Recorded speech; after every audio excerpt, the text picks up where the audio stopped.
श्रीमद् भागवत महापुराण छठवां स्कंध आठवां अध्याय। ओम नमो भगवते वासुदेवाय। नारायण कवच का उपदेश। श्री सुखदेव जी एवं राजा परीक्षित संवाद।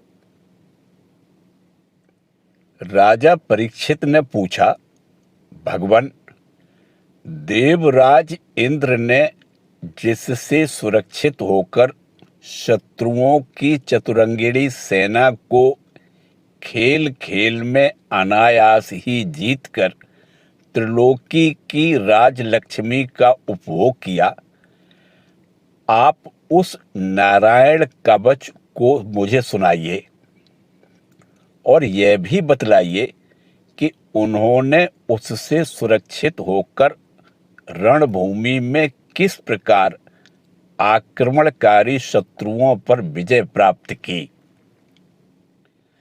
श्री सुखदेव जी ने कहा, परीक्षित, जब देवताओं ने विश्वरूप को पुरोहित बना लिया, तब देवराज इंद्र के प्रश्न करने पर विश्वरूप ने उन्हें नारायण कवच का उपदेश किया। तुम एकाग्र चित्त से उसका श्रवण करो। विश्वरूप ने कहा, देवराज इंद्र, भय का अवसर उपस्थित होने पर नारायण कवच धारण करके अपने शरीर की रक्षा कर लेनी चाहिए। उसकी विधि यह है कि पहले हाथ पैर धोकर आचमन करे, फिर हाथ में कुश की पवित्री धारण करके उत्तर मुंह बैठ जाए। इसके बाद कवच धारण पर्यंत और कुछ न बोलने का निश्चय करके पवित्रता से ओम नमो नारायणाय और ओम नमो भगवते वासुदेवाय इन मंत्रों के द्वारा हृदय आदि अंगन्यास तथा अंगुष्ठादि करन्यास करे। पहले ओम नमो नारायण कहकर अष्टाक्षर मंत्र के ओम आदि 8 अक्षरों का क्रमशः पैरों, घुटनों, जांघों, पेट, हृदय, वक्ष स्थल, मुख और सिर में न्यास करे, अथवा पूर्वोक्त मंत्र के मकार से लेकर ओंकार पर्यंत 8 अक्षरों का सिर से आरंभ करके उन्हीं 8 अंगों में विपरीत क्रम से न्यास करे। तदंतर ओम नमो भगवते वासुदेवाय इस 12 अक्षर मंत्र के ओम आदि 12 अक्षरों का दाईं तर्जनी से बाईं तर्जनी तक दोनों हाथ की 8 उंगलियों और दोनों अंगूठों की 2-2 गांठों में न्यास करे। फिर ओम विष्णवे नमः इस मंत्र के पहले अक्षर ओम का हृदय में, वी का ब्रह्मरंध्र में, सा का भौहों के बीच में, णा का चोटी में, वे का दोनों नेत्रों में और ना का शरीर की सब गांठों में न्यास करे। तदंतर ओम महा अस्त्राय फट कहकर दिग्बंध करे। इस प्रकार न्यास करने से इस विधि को जानने वाला पुरुष मंत्र स्वरूप हो जाता है। इसके बाद समग्र ऐश्वर्य, धर्म, यश, लक्ष्मी, ज्ञान और वैराग्य से परिपूर्ण इष्ट देव भगवान का ध्यान करे। और अपने को भी तद्रूप ही चिंतन करे। तत्पश्चात विद्या, तेज और तप स्वरूप इस कवच का पाठ करे। भगवान श्री हरि गरुण जी की पीठ पर अपने चरण कमल रखे हुए हैं। अणिमादि 8 सिद्धियां उनकी सेवा कर रही हैं। 8 हाथों में शंख, चक्र, ढाल, तलवार, गदा, बाण, धनुष, पास धारण किए हुए हैं। वे ओंकार स्वरूप प्रभु सब प्रकार से, सब ओर से मेरी रक्षा करें। मत्स्य मूर्ति भगवान जल के भीतर, जल तंतुओं से और वरुण के पास से मेरी रक्षा करें। माया से ब्रह्मचारी का रूप धारण करने वाले बावन भगवान स्थल पर और विश्वरूप श्री त्रिविक्रम भगवान आकाश में मेरी रक्षा करें। जिनके घोर अट्टहास से सब दिशाएं गूंज उठी थी और गर्भवती दैत्य पत्नियों के गर्भ गिर गए थे, वे दैत्य यूथपतियों के शत्रु भगवान नृसिंह किले, जंगल, रणभूमि आदि विकट स्थानों में मेरी रक्षा करें। अपनी दाढ़ों पर पृथ्वी को धारण करने वाले यज्ञ मूर्ति बराह भगवान मार्ग में, परशुराम जी पर्वतों के शिखरों पर और लक्ष्मण जी के सहित भरत के बड़े भाई भगवान रामचंद्र प्रवास के समय मेरी रक्षा करें। भगवान नारायण मारण मोहन आदि भयंकर अभिचारों और सब प्रकार के प्रमादों से मेरी रक्षा करें। ऋषि श्रेष्ठ नर गर्भ से योगेश्वर भगवान दत्तात्रेय योग के विघ्नों से और त्रिगुणाधिपति भगवान कपिल कर्म बंधनों से मेरी रक्षा करें। परमर्षि सनत कुमार कामदेव से हैग्रीव भगवान मार्ग में चलते समय देव मूर्तियों को नमस्कार आदि न करने के अपराध से, देवर्षि नारद सेवा अपराधों से और भगवान कच्छप सब प्रकार के नरकों से मेरी रक्षा करें। देवराज इंद्र भगवान धन्वंतरी कुपथ्य से, जितेंद्रिय भगवान ऋषभ देव सुख दुख आदि भयदायक द्वंद्वों से, यज्ञ भगवान लोकापवाद से, बलराम जी मनुष्यकृत कष्टों से और श्री शेष जी क्रोधवश नामक सर्पों के गण से मेरी रक्षा करें। भगवान श्री कृष्ण द्वैपायन व्यास जी अज्ञान से तथा बुद्धदेव पाखंडियों से और प्रमाद से मेरी रक्षा करें।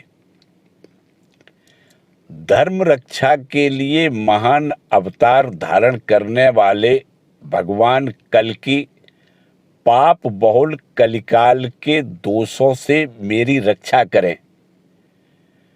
प्रातःकाल भगवान केशव अपनी गदा लेकर कुछ दिन चढ़ आने पर भगवान गोविंद अपनी बांसुरी लेकर, दोपहर के पहले भगवान नारायण अपनी तीक्ष्ण शक्ति लेकर और दोपहर को भगवान विष्णु चक्रराज सुदर्शन लेकर मेरी रक्षा करें। तीसरे पहर में भगवान मधुसूदन अपना प्रचंड धनुष लेकर मेरी रक्षा करें। सायंकाल में ब्रह्मा आदि त्रिमूर्तिधारी माधव सूर्यास्त के बाद ऋषिकेश, अर्धरात्रि के पूर्व तथा अर्धरात्रि के समय अकेले भगवान पद्मनाभ मेरी रक्षा करें। रात्रि के पिछले प्रहर में श्री वत्सलालक्षण श्री हरि, उषा काल में खड्गधारी भगवान जनार्दन, सूर्योदय से पूर्व श्री दामोदर और संपूर्ण संध्याओं में काल मूर्ति भगवान विश्वेश्वर मेरी रक्षा करें। सुदर्शन आपका आकार चक्र रथ के पहिए की तरह है।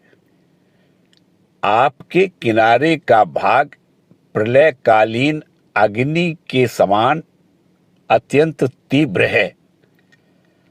आप भगवान की प्रेरणा से सब ओर घूमते रहते हैं।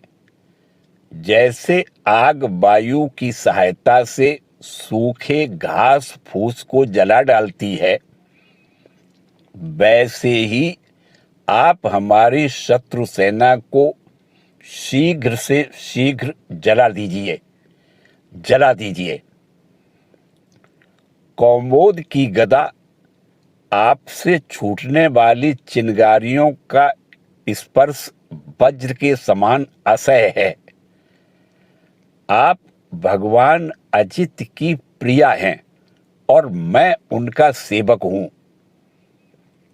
इसलिए आप कूष्मांड, विनायक, यक्ष, राक्षस, भूत और प्रेतादि ग्रहों को अभी कुचल डालिए तथा मेरे शत्रुओं को चूर चूर कर दीजिए।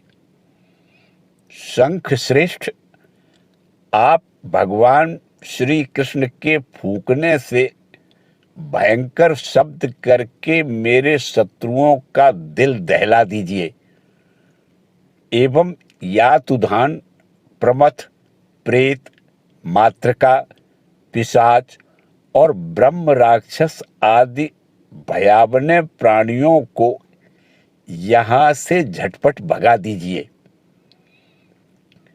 भगवान की प्यारी तलवार, आपकी धार बहुत तीक्ष्ण है। आप भगवान की प्रेरणा से मेरे शत्रुओं को छिन्न भिन्न कर दीजिए। भगवान की प्यारी ढाल, आप में सैकड़ों चंद्राकार मंडल हैं। आप पाप दृष्टि पापात्मा शत्रुओं की आंखें बंद कर दीजिए और उन्हें सदा के लिए अंधा बना दीजिए।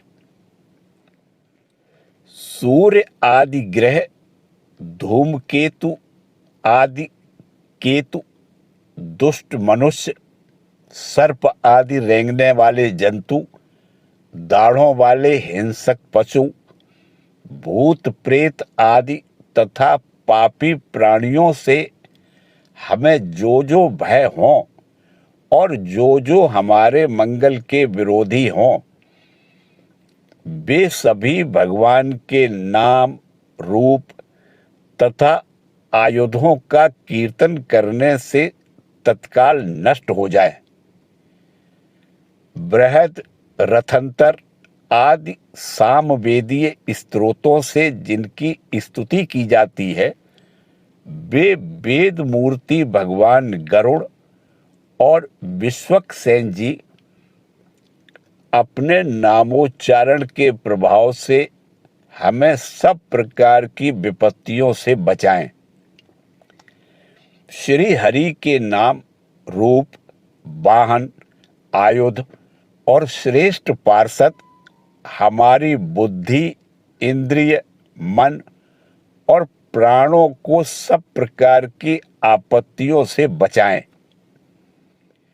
जितना भी कार्य अथवा कारण रूप जगत है, वह वास्तव में भगवान ही हैं। इस सत्य के प्रभाव से हमारे सारे उपद्रव नष्ट हो जाएं। जो लोग ब्रह्म और आत्मा की एकता का अनुभव कर चुके हैं, उनकी दृष्टि में भगवान का स्वरूप समस्त विकल्पों अर्थात भेदों से रहित है, फिर भी वे अपनी माया शक्ति के द्वारा भूषण, आयुध और रूप नामक शक्तियों को धारण करते हैं। यह बात निश्चित रूप से सत्य है। इस कारण सर्वज्ञ, सर्वव्यापक भगवान श्री हरि सदा सर्वत्र सब स्वरूपों से हमारी रक्षा करें। जो अपने भयंकर अट्टहास से सब लोगों के भय को भगा देते हैं और अपने तेज से सबका तेज ग्रस लेते हैं, वे भगवान नरसिंह दिशा विदिशा में नीचे ऊपर, बाहर भीतर सब ओर हमारी रक्षा करें। देवराज इंद्र, मैंने तुम्हें यह नारायण कवच सुना दिया। इस कवच से तुम अपने को सुरक्षित कर लो। बस फिर तुम अनायास ही सब दैत्य यूथपतियों को जीत लोगे। इस नारायण कवच को धारण करने वाला पुरुष जिसको भी अपने नेत्रों से देख लेता अथवा पैर से छू देता है, वह तत्काल समस्त भयों से मुक्त हो जाता है।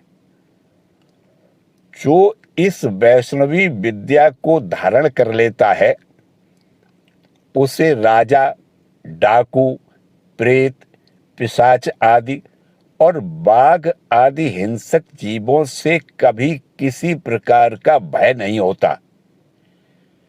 देवराज, प्राचीन काल की बात है, एक कौशिक गोत्री ब्राह्मण ने इस विद्या को धारण करके योग धारणा से अपना शरीर मरुभूमि में त्याग दिया। जहां उस ब्राह्मण का शरीर पड़ा था, उसके ऊपर से एक दिन गंधर्वराज चित्ररथ अपनी स्त्रियों के साथ विमान पर बैठकर निकले। वहां आते ही वे नीचे की ओर सिर किए विमान सहित आकाश से पृथ्वी पर गिर पड़े। इस घटना से उनके आश्चर्य की सीमा नहीं रही। जब उन्हें बालखिल्य मुनियों ने बतलाया कि यह नारायण कवच धारण करने का प्रभाव है, तब उन्होंने उस ब्राह्मण देवता की हड्डियों को ले जाकर पूर्व वाहिनी सरस्वती नदी में प्रवाहित कर दिया और फिर स्नान करके वे अपने लोक को गए। श्री सुखदेव जी कहते हैं, परीक्षित, 32 प्रकार के सेवा अपराध माने गए हैं। पहला, सवारी पर चढ़कर अथवा पैरों में खड़ाऊं पहनकर श्री भगवान के मंदिर में जाना। दूसरा, रथ यात्रा, जन्माष्टमी आदि उत्सवों को न करना या उनके दर्शन न करना। तीसरा, श्री मूर्ति के दर्शन करके प्रणाम न करना। चौथा, अशुचि अवस्था में दर्शन करना। पांचवा, एक हाथ से प्रणाम करना। छठवां, परिक्रमा करते समय भगवान के सामने आकर कुछ न रुककर फिर परिक्रमा करना अथवा केवल सामने ही परिक्रमा करते रहना। सातवां, श्री भगवान के विग्रह के सामने पैर पसार कर बैठना। आठवां, श्री भगवान के श्री विग्रह के सामने दोनों घुटनों को ऊंचा करके उनको हाथों में लपेटकर बैठ जाना। नवां, श्री भगवान के विग्रह के सामने सोना। 10वां, श्री भगवान के श्री विग्रह के सामने भोजन करना। 11वां, श्री भगवान के श्री विग्रह के सामने झूठ बोलना। 12वां, श्री भगवान के श्री विग्रह के सामने जोर से बोलना। 13, श्री भगवान के श्री विग्रह के सामने आपस में बातचीत करना। 14वां, श्री भगवान के श्री विग्रह के सामने चिल्लाना। 15वां, श्री भगवान के श्री विग्रह के सामने कलह करना। 16वां, श्री भगवान के श्री विग्रह के सामने किसी को पीड़ा देना। 17वां, श्री भगवान के श्री विग्रह के सामने किसी पर अनुग्रह करना। 18वां, श्री भगवान के श्री विग्रह के सामने किसी को निष्ठुर वचन बोलना। 19वां, श्री भगवान के श्री विग्रह के सामने कंबल से सारा शरीर ढक लेना। 20वां, श्री भगवान के श्री विग्रह के सामने दूसरे की निंदा करना। 21वां, श्री भगवान के श्री विग्रह के सामने दूसरे की स्तुति करना। 22वां, श्री भगवान के श्री विग्रह के सामने अश्लील शब्द बोलना। 23वां, श्री भगवान के श्री विग्रह के सामने अधो वायु का त्याग करना। 24वां, शक्ति रहते हुए भी गौण अर्थात सामान्य उपचारों से भगवान की सेवा पूजा करना। 25वां, श्री भगवान को निवेदित किए बिना किसी भी वस्तु का खाना पीना। 26वां, जिस ऋतु में जो फल हो उसे सबसे पहले श्री भगवान को न चढ़ाना। 27वां, किसी शाक या फल आदि के अगले भाग को तोड़कर भगवान के व्यंजनादि के लिए देना। 28वां, श्री भगवान के श्री विग्रह को पीठ देकर बैठना। 29वां, श्री भगवान के श्री विग्रह के सामने किसी दूसरे को भी प्रणाम करना। 30वां, गुरुदेव की अभ्यर्थना, कुशल प्रश्न और उनका स्तवन न करना।